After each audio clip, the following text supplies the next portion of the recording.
personal connection and community in this kind of weird digital age and COVID and everything. And we have many experts here. So kick it out to the group. What was the most, in terms of like culture and human connection, what were some of the biggest surprises you saw during COVID and now as we're kind of coming out of it? And we're not going to go on the line, I promise. We'll just start tearing it up. Hey friends, I'm John, you all know me.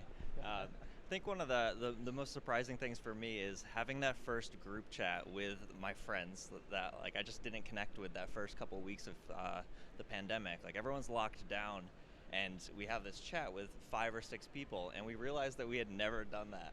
And it was the most insane thing to think that we weren't connecting on that regular basis and like working on that relationship even if we were in different places in the world. And, I don't know, it just really touched me. It made me feel like we need to do more of this. We need to be actively working on our relationships. It's an important part of our life.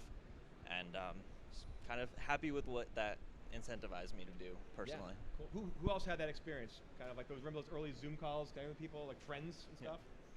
Who might have had a few drinks while that was happening with friends? Of course. I had a friend pass out on the couch while he was talking. But that was like the dark days. And he might have a little issue. But anyway, Jess, you're running companies, boards, investors. Yeah, I think the biggest surprise is that COVID connected everyone more than took them apart.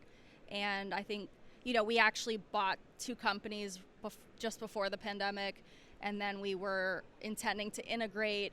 And, basically we had to figure out how to connect between Europe and the US. And I think, everyone going through the crisis together was very bonding, and it also let people just spend more one-on-one time because of things being digital. Like, it actually made more of a kind of like a mesh across both companies. Hey guys, I'm Xuan. Oh, okay. I think the biggest surprise that I during the pandemic is like how creative people are when they are trying to do things online. Like cocktail parties online using Zoom, and then we create this feature on our platform helping people to do cocktail parties. And then like funeral that we talked about the last day, right? And then there's also baby shower, and then online dating. Like people was telling me it was actually more productive to do online dating nowadays. And then, yeah. Yeah, exactly.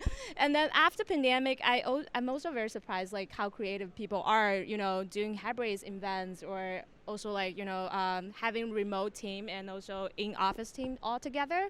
Those kind of hybrid kind of format of the team, and how company or startup can grow from there. So there's a lot of going on. I think there's a lot of things that actually changed during that pandemic. Okay, the one thing I'm still surprised by, I don't know how positive that is that you still have people who are on mute at the beginning of a call and speak, right? The number of times we've all said in the past 2 years, you're on mute, we can't hear you, is a little bit frustrating, but I guess we have to live with this. To be honest, on a positive note, I guess we closed our Series B, led by SoftBank, at the beginning of the pandemic, and I didn't think that would be possible, right? As in, we had investors from the US and investors from Japan, and to do this all via Zoom calls at odd hours of the day, I must say, it was possible. And I think it's completely changed the landscape of fundraising as well for startups, right? Yes, meeting face-to-face is great, and we probably would have never built the bond we have done now over the past 2 days over Zoom, but a lot more things are possible in person, over Zoom, than we thought they would be. Yeah, it's not just startups. I was talking to a CEO who's about to IPO her company on the New York Stock Exchange, and she's basically saying, normally I'd have to go on a roadshow and basically fly to 50 cities and meet with all pension funds, investment funds. She said I did it all in 3 days and basically probably saved the company who knows how many million in like all that roadshow stuff. I mean, it was painful 3 days, I guess, but took it all up. Let's talk culture, because I mean, I'm sure a lot of us we don't want to, like, hybrid's great. Like, I don't want to go to the office every day. I don't miss commuting every day, but I'm a journalist, so it's about experience, right? So I love my newsroom full of awesome, smart people, and writing a magazine story or a web story felt like I was, 18 years old writing a history paper back at my old desk, and you don't have that feedback and stuff. Culture's tough, and so when you're with your companies, how did you kind of keep people feel they're engaged, and people are all different stages of life, and so many people either acquired, or some people started new jobs in a new company, new culture, new firm virtually, and that seems very tricky to me. Like any interesting ideas any of you had to kind of keep that human culture but digital? Yeah, for me, I did find it was a lot more inclusive when we started having online meetings for every single meeting. I am very much a think first person, and I like to take my time and speak when it's really ready to be presented. And I felt like just something as simple as like the raise hand feature of Zoom allowed the people that might have been a little bit quieter in a meeting, like to actually present themselves and say, I have an opportunity to be heard. And that was, for me, just something that I felt a lot more power when I was in my meetings, and everyone's kind of like on the same level, when you're just all a little window in the screen, and really found that powerful. Oh, that's cool. Not going down the line. Oh, okay. Do you want to? I can. Go for it. So our company actually, It's only for recording. Yeah. We're going to use our natural voices. yeah. It's a An digital audience- panel. There's nothing digital about it. Yeah. So our company actually started before COVID, right before, and then we kind of grew during pandemic. What's happening is like we hire people around the world. Basically, there are people from Asia, and there are people from like Canada, and people from North America, and then there's definitely a lot of gap between like the employee culture, and we try to find creative ways to get people together. But what we found out most productive or effective for bonding people is actually having this local hub, where people can go to those local hub and meet people in person. And then we also do like all hands through like online. And what's even like exciting is because people think we are virtual events platform, right? We think people will use mostly for conferences or trade shows, but what's actually happening is a lot of companies come to us and say, hey, we want to do like team bonding activities, and we want to use your one-on-one cocktail parties because our team is actually not talking to each other, and people are shy away from having personal conversation because they newly joined the team. So those one-on-one sessions actually spurn lots of conversations and personal talk, and that's where they started. But like in terms of how they can engage deeper, I think there's a long way technology company has to think about and build a product to solve it. Yeah. I think, with us being now remote first, and we have over 30 nationalities with, as we call them now, hubs in Singapore, Malaysia, Tokyo, and London. The most important thing that we really, really care about right now is stop doing meetings on Zoom. Right? As in, we've all gone down this horrible path of doing meetings for the sake of doing meetings. Yeah. The best feature that I've personally seen recently, not so recently, but that's been released by Slack, is Huddle.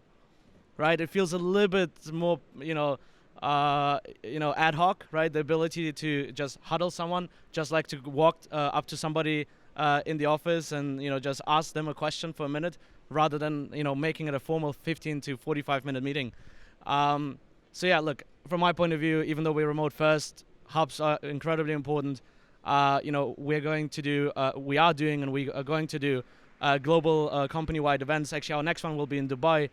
This year, if nothing happens, I'll talk to you about that later. Yeah, absolutely. As in, it's not easy bringing everyone physically together, because, to be honest, no Zoom call would have ever managed to do what we've done over the last 24 to 48 hours. I was telling Jessica before that one of my last trips was I went to the notorious WeWork summer camp. That was one of my last trips before. So. I can talk to you about some advice on that. Actually, it was a great trip, but yeah, it's interesting. And talking about like Zoom calls, fatigue, and huddle, like how many people here have went from like, instead of Zooming people one-on-one, you're just like picking up the phone or doing like an audio call instead of the video recently? Anyone doing that? Yeah, I can fold laundry, I can do dishes, I can paste, but it's interesting like going back to that old kind of thing. I think that's all different ways of doing this. In talking of culture, everything's different. I mean, everything's tricky, but in every generation is different. I feel like kind of bad for the young early workers, like kind of people just starting their first career. I mean, maybe this is unhealthy, but like in New York, like that's what you do. Like you work your butt off, you get paid little, you're hanging out with your colleagues, you find like that cheap beer bar afterwards or place after, you're hanging out with people, people maybe you're dating, that kind of stuff. Now in COVID, people are by themselves in apartments, maybe they're back at their parents' house and working like crazy. Have you like felt a difference with those younger workers? It's their first time in the workforce, and also when you get back, is there going to be are you worried about like the transition? Or maybe they're excited. I love that thought and like that generation right out of school. Because I feel like that's a very tricky group, and they've had really had to be really flexible with that. Yeah. I would say that first we did have that same culture. We had the spot, we knew the spot that everyone went to after work, and that was really welcoming to a lot of the new employees. One thing that's important for me is joining the new hire happy hours. We do that every 2 weeks when we have a new cohort of people. Is that virtual or in person? It is virtual right now. We have also started we're at the Adobe offices now, and we congregate on Thursday. So that's the day that a lot of our people decide to come in, and so we kind of have a big presence at the office, and I think that's been helping a lot to just connect people. But I do, from a personal perspective, just joining those meetings, having these first-time workers, see a founder on the video call, like they don't get to interact with me on a daily basis. Gotcha. I think that's really been exciting for them. Oh, very cool. I think a couple benefits of the pandemic for startups and maybe even larger companies too is that it might sound kind of basic, but just having better onboarding documentation. And one thing I know a lot of startup CEOs pride themselves on and early employees love is access to leadership and access to the CEO. So I think the pandemic opened up, although it's not necessarily grabbing that drink or that coffee, as long as both people are present, it can still feel very meaningful. And so I think it's pushed everyone to systematize things, kind of get more organized. And the only question I'll throw out to the group, since maybe this could be helpful for people to take home, is there's been various startups that have popped up who are trying to solve some of these problems, and I'm curious if anyone, which ones are great that people should know about. Speaking of young generation who just graduated from college, I think there are two sides of it. First, they really enjoy the flexibility of working in different places. Even some of the people working for my company, they don't have big salary to pay for the rents in New York or in San Francisco. Now they can actually live with their friends in their relatively smaller, cheaper place, which give them a lot of flexibility. That's one thing. But on the other hand, I do think the lacking of this conversation was more experienced or senior, the employees in the company. What's happening is they normally lacking their skills of negotiating or how do I actually get my career ladder, that kind of thing. So those conversations normally happen during lunch when you back in the office, right? So I definitely think that's something more subtle than explicit, and it's very important for the younger generation too, and hasn't been really very well resolved. Yeah.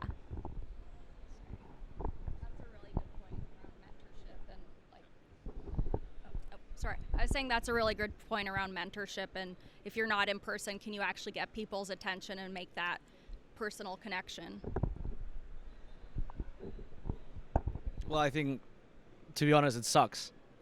That's the short side of the answer, right? As an onboarding via Zoom is absolutely awful, right? We've started hiring people in Greece and in the Philippines, all around the world, and you're a one-person show. If you're the first hire in Greece, right? What are you gonna do, right? And I think we all still have to figure it out properly. But there's a reason why events like this are that successful. That's a good point. So I'm going to ask a simple question, short question to the panel, but also everyone here, because we're all living this right now. And I understand that we're at a global summit, but everyday business travel, dead, alive, or changed forever? What's the thought? Alive, back to 2019, or? Yeah. How about everyone here? You thinking me traveling more or less? Maybe that one-day trip is going to be a Zoom call now, or what's everyone think? Opening up interactive session here. Well, on that point about co-working, I think we're going to continue to see like people stay in these new cities they've moved to, whether it's Dubai, Miami, and then also because some of these places are actually mainly great halftime. So I think, we'll see more people have like a home base and a second home kind of thing. But I think one of the things we really need to talk about is like, do people, how do companies solve, it seems like so many companies are doing hybrid, and from our conversations this few days, like hybrid isn't great. Like it's much better to do one thing well, as we all know in our companies, than try to do two things half-assed. So that's something, I don't think we have an answer to yet. It's going to be really interesting. Yeah, obviously WeWork is one of the companies that's benefiting from this, but I think also, hotels, members clubs, they're all now changing as well. So in London, we have a members club which is being used for co-working, right? As in you're a member, and then you have these facilities where you can work at. You can, no, it's not actually Soho House. That would be the most obvious one. It's somewhere in Marylebone, actually. I don't know the exact name, but I guess if you Google private members club co-working Marylebone, you'll find it. But yeah, as in a lot of infrastructure is adopting. To be honest, I'm a big believer of hybrid. I think we're, office is one extreme, working from home is another extreme. I think as long as people have the flexibility, they'll use it. And the great thing about it is they'll start traveling. A second home you've mentioned, right? As in we've seen today in some places where travel is outperforming 2019 numbers, right? So from that point of view, I think the flexibility, will, foster creativity as well. And that's incredibly important for any company to get, multiple insights, from different angles from people. Yeah, so I think, speaking of that, I don't know if it's a hype or it's, it's going for like normal 2 years later, it's digital nomad. So I've been a digital nomad for the whole month, literally. So I came here on the first week of March in Abu Dhabi, and then I came to Dubai. I liked it, so I extended my stay for the whole March. I definitely think, to your point, like people needs the community, needs to hang out with other people. Like social is always a need, but it doesn't necessarily to be socializing with your coworker. What's end up happening, I think, it's going to be people working in different areas will come together in another location and hang out and build a community over there. And that's actually I think it's a good thing, because a lot of creations, a lot of ideas actually will be created for people from different backgrounds and contexts, and I think it's good for the world. That's just my point of view. Yeah.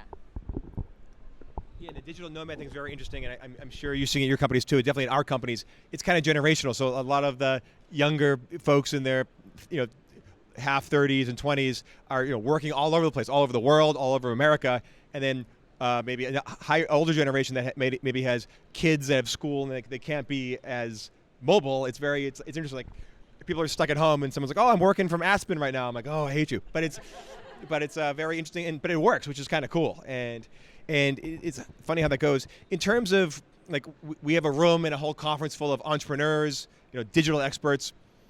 And this can go to the whole room too. Like, are there any like features or tools that haven't been invented yet, or at least products that we need to make better or invent to make this digital connection a real thing and more vibrant? And you can't just say metaverse. You have to go expand beyond that.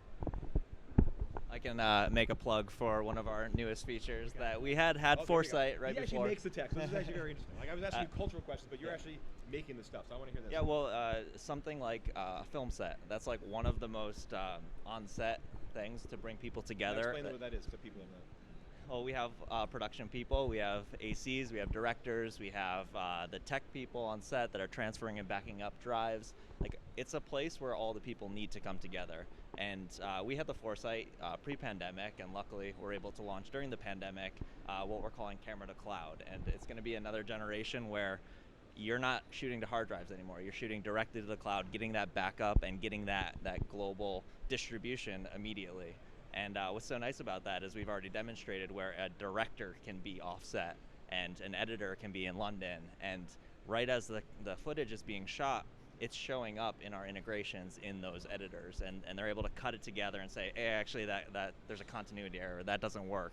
And it's just so transformative for the industry, and it's something that's going to allow us to make it through another situation if this ever comes to be. That's so cool. I was gonna say, like, in media, it's amazing that news trucks and radio studios and TV studios have been replaced with this. Like, you can do a hit to the BBC across the world, like BBC World Service, from your cell phone now, and it's live in Japan and New York and the UK. It's just incredible, the media flexibility. We're doing a story on this company called Bolt. It's this guy Ryan Breslow. He's very loud on Twitter, but he has this whole conscious work thing, and it's implemented a strict 4-day work week because he wants you, when you're working, he wants you to work, like, be all in, but then have 3 days to take care of yourself, your personal life, whatever. But it's almost like the suitcase thing. Like, no matter how big your suitcase is, you're gonna fill it if it's whether you're going away. So his thing is, like, I can have people work really really focused and intentional instead of kind of like stretching out the whole thing. And he calls it work theater and that kind of thing, almost like creating a deadline. It just started. We'll see if it works or not. But interesting dude. I like that. All right. Speaking of work-life balance, I think we're off the clock, everybody. What do you think? Awesome. Well, thank you, everybody. This is fun. Thank you.